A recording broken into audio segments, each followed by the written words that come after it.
Sir,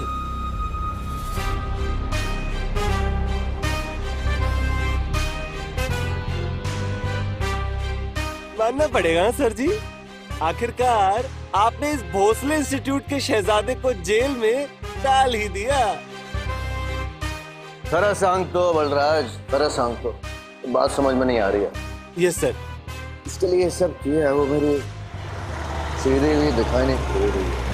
भंवर पाटिल अपने नई beat पर बैठे सवी के चाय के दुकान की ओर देखता है, पर उसे सवी कहीं भी नहीं दिखती और उसे ये समझ नहीं आता कि आखिर आज सवी क्यों नहीं है अपने चाय के दुकान पर अचानक भंवर के सामने एक ऐसा मंजर आता है कि उसे सोचने समझने की समय ही नहीं मिलती, जब कमिश्नर की गाड़ी और आगे पीछे गाड़ियों का काफिला देख भंवर पाटिल असमंजस में पड़ता है कि ये सब अचानक क्या हो रहा है।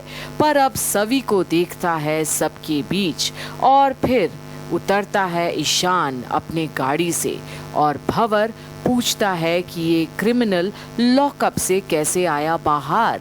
पर चौंक जाता है कमिश्नर के मुंह से सुनकर कि भंवर के मुंह से तो जय हिंद भी सुनना अच्छा नहीं लगता, क्योंकि जिस वर्दी की शान होती है और लोगों की बचाव करना होता है उन्हें, आज भंवर जैसे पुलिस कर्मी के चलते शर्म से सर झुक गया डिपार्टमेंट का। इसने जो भी मेरे खिलाफ कहा है वो सब कुछ झूठ है। मैंने कुछ नहीं किया सर, मैं सिर्फ अपनी ड्यूटी कर रहा हूँ और वो भी ईमानदारी से। तुम्हारी ड्यूटी कानून की रक्षा करना है, कानून के साथ खिलवाड़ करना नहीं। तुम रक्षक के भेष में राक्षस हो, मुझे सब पता चल गया है। सुमन की मौत के जिम्मेदार ईशान भोसले नहीं, सिर्फ तुम हो।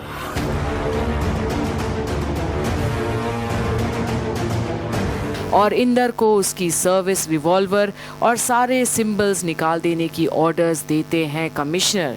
पर जहां पाटिल अब भी इंदर को रोकने की कोशिश करता है, वहीं इंदर अपने ड्यूटी से पीछे नहीं हटता अब, क्योंकि उसने भी भंवर पाटिल के कारनामे देख अब घृणा हो गई है उसे।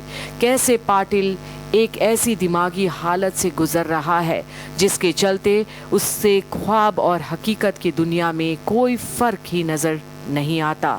बस हवस है सवी को पाने की, और जहां सबसे पहले सवी थप्पड़ मारती है भंवर को। ये सब जानबूझ के नहीं किया सब कुछ। ले जाइए इसे, इस जानवर की जगह सिर्फ जेल में। वहीं अब ईशान भी पीछे नहीं हटता और नसीहत देता है भंवर को कि कभी भी किसी लड़की को इस तरह चिढ़ाना नहीं चाहिए, और उसे बोलता है कि आज वो भंवर से भाप बनकर उड़ गया। मैंने तुझे वार्निंग दी थी ना पाटिल, समझाया था तुझे कि सभी को अबला नारी मत समझना, क्योंकि वो एक दुर्गा है, दुर्गा।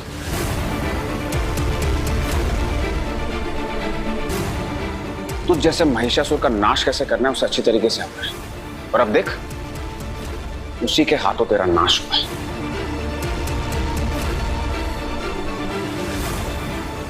आइंदा से किसी भी लड़की को कमजोर मत समझना,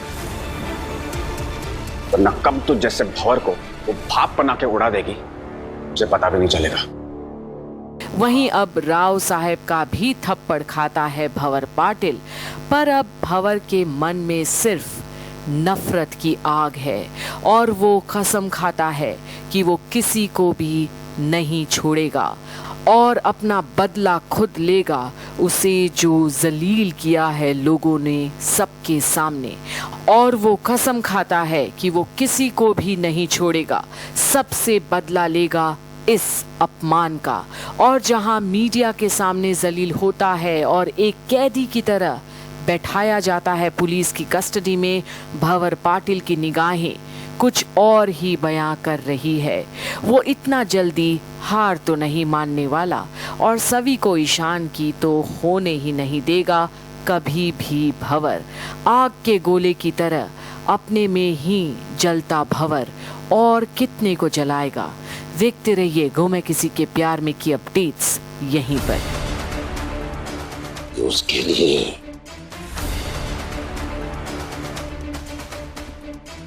और एक बात